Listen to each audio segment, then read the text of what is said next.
Police પકડમાં ઉભેલા આ બે આરોપી અર્જુન જોદાન અને ગોવિંદ સિકરાવ બંને આરોપીઓ પ્રકાશ સની હત્યા કેસ અને બે ફાયરિંગ કેસના મુખ્ય આરોપી છે, જેણે ફાયરિંગ કરીને વેપારીઓને ઢીમ ઢાળી દીધા હતા અને લૂંટ ચલાવી ફરાર થઈ ગયા હતા. આરોપીઓને પકડવામાં પોલીસને ખૂબ જ મહેનત કરવી પડી હતી.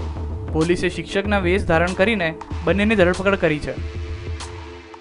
વસ્ત્રાપુર લાડ સોસાયટીમાં આજથી 6 માસ પહેલા પ્રકાશ સોનીનું તથા તેમજ સોલા બ્રિજના છેડે પ્રકાશ પટેલ તેના પર ફાયરિંગ કરી અને લૂંટ કરેલી, તેમજ ઘાટોડિયામાં આજથી 1 વર્ષ પહેલા પંકજ સોનીનું મર્ડર કરી અને લૂંટ કરેલી.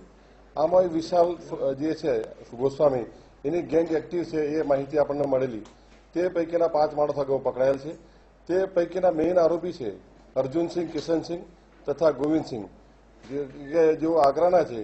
તેઓની માહિતી મળતા પીઆઈ રોજિયા તથા પીઆઈ રાણા સાહેબ બંને ત્યાં ગયેલા અને તેઓને લાવી અને અત્રે લાવીને પૂછપરછ એમની કરેલી.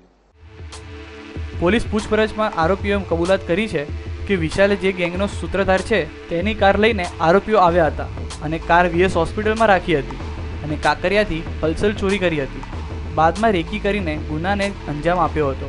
આરોપીઓએ અનેક સોની વેપારી પાસેથી ખંડણી માંગી હતી. પકડાયેલા આરોપીઓમાંથી એક આરોપી શિક્ષક છે અને અન્ય એક આરોપી બેંકમાં સિક્યુરિટી તરીકે ફરજ બજાવતા હતા. તે દરમિયાન વિશાલ ગોસ્વામી સાથે મુલાકાત થઈ હતી. ત્યાં 1 વીક ઓપરેશન કરેલું. અમારા પીઆઈ, બંને પીઆઈ તથા તેમની ટીમે જુદા જુદા વેશ ધારણ કરી સ્કૂલના ટીચર પણ બની અને એ રીતે માહિતી મેળવી અને બંને આરોપી પકડેલ છે. હાલ પોલીસે આરોપીના રિમાન્ડ મેળવવા તજવીજ હાથ ધરી છે.